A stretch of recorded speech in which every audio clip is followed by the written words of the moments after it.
Nauwi sa trahedya ang pagre-renovate sa lumang water refilling station sa Pasay City.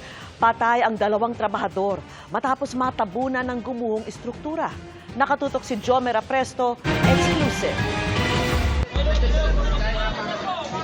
Tulong-tulong ang mga rescue team sa pagbungkal ng semento sa loob ng isang lumang water refilling station sa Pasay City kahapon.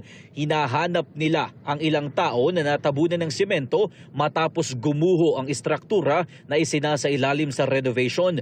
Ayon sa pulisya, tumagal ng 2 oras ang search and rescue operations sa 5 biktima na agad isinugod sa ospital. 2 sa kanila ang namatay. Kabilang ang isang senior citizen na foreman at isang construction worker. Sugatan ng 3 pang trabahador. Ayon sa tinderang si Rosalinda, mahigit 1 taon nang hindi nag-ooperate ang water station at kailan lang ito sinimulang i-renovate. Sa gilid lang nito nakapwesto ang kanyang tindahan. Maswerte at hindi raw sila agad nagbukas noong mga oras na mangyari ang aksidente. Kung napaaga po kami, talagang dami kami ng asawa ko.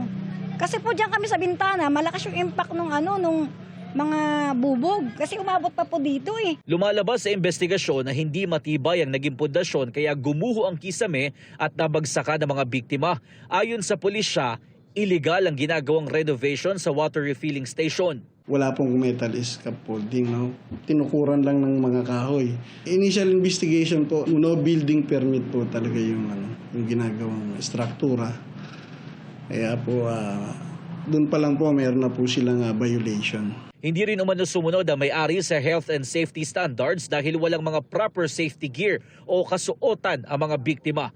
Dahil dito, posibleng maharap sa reklamong reckless imprudence resulting in homicide ang may-ari ng nire-renovate na istruktura. Sinusubukan pa namin makuha ang panig ng may-ari. Sundin natin yung mga safety protocols, no? Kumuha tayo ng kinakailangang building permit para po maiwasan natin yung mga ganitong sakuna. Para sa GMA Integrated News, Jomer Apresto, nakatutok 24 oras.